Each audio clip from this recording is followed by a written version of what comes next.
Hi అండి. మనం ఇలా బ్రష్ వాడేసి పడేస్తుంటాం కదండీ.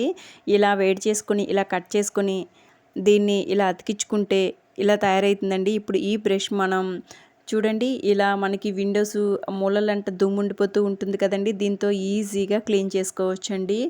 అలాగే మనం స్విచ్ బోర్డ్స్ ఎంత క్లీన్ చేసినా సరే చిన్న చిన్న ఎడ్జెస్లంట ఇలా దుమ్ము ధూళి ఉండిపోతూ ఉంటుందండి. ఇగోండి దీంతో ఇలా చాలా ఈజీగా క్లీన్ చేసేయొచ్చు. ల్యాప్టాప్స్ కీబోర్డ్స్, టీవీ ఎడ్జెస్ ఇలా చాలా విధాలుగా అయితే దీన్ని ఉపయోగించుకోవచ్చండి. టిప్ కనుక నచ్చితే లైక్ చేయండి.